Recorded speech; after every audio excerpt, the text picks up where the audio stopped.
Good afternoon. Welcome to Jim Munley's World of Weather. You clicked on to long-range weather forecast discussion for December 31st through January 14th. For January 31st to January 4th, this is the pattern that we're looking for.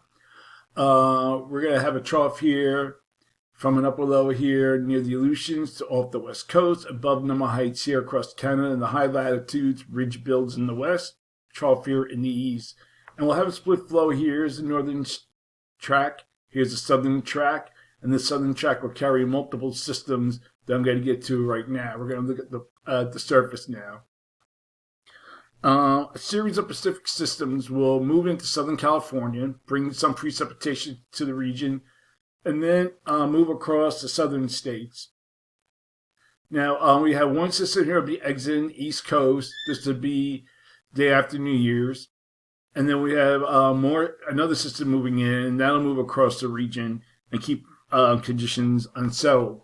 Now we'll also have a weak system moving across the Great Lakes region right here, and that will bring some light snow in its path, with the trailing front bringing some rain to the Gulf Coast. We're going to look now at the period for January 5th to the 9th. We still have above normal heights here across this region.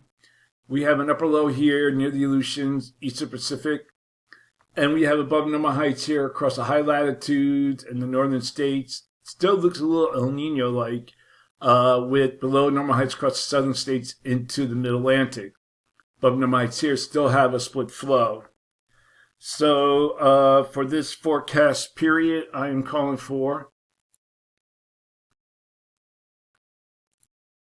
above normal temperatures here, and I'm calling for anomalies to be up to 6 degrees above normal, below normal temperatures for this region, and anomalies expected to be near 4 degrees below normal for precipitation.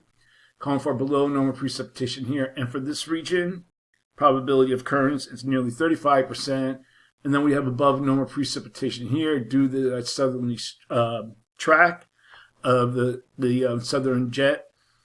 And the probability occurrence is 35 to 40%. Now we're going to look at the period for January 10th to the 14th. Now, if you look at the GFS, it has above normal. Well, most of the models have above normal heights here, but they differ with this ridge. And there's above normal heights here across the eastern states. Below normal heights here, still a split flow. Its ensembles are similar, but more flatter. And then you look at the European and the Canadian, you have above normal heights, below normal heights across much of the country, except for the east. Above normal heights here, like I said, above normal heights near the Aleutians. So I'm going to go with this for now. I'm going to call above normal temperatures here, with the anomalies of 4 to 6 degrees above normal. Below normal temperatures forecast for this region. Anomalies forecast to be near 2 degrees below normal.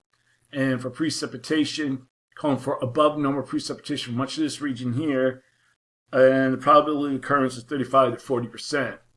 Now we're going to take a look at the polar vortex.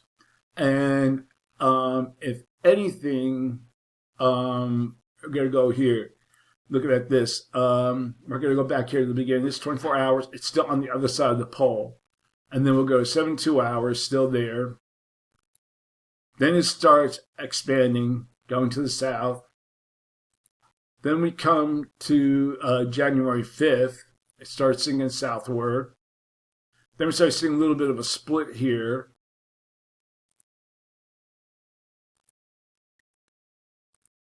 And then it kind of protrudes into the western states and begins to lift out again. So I think the primary focus will be in the west for continued below normal temperatures. Now we're going to look at the stratosphere. This is GFS, and this shows the same thing here, where the coldest air will be. So this is GFS out to January 9th, and then we go to the end of the period. This would be January 13th. It starts to lift out. But there will be a pattern change. It doesn't have to be brutally cold.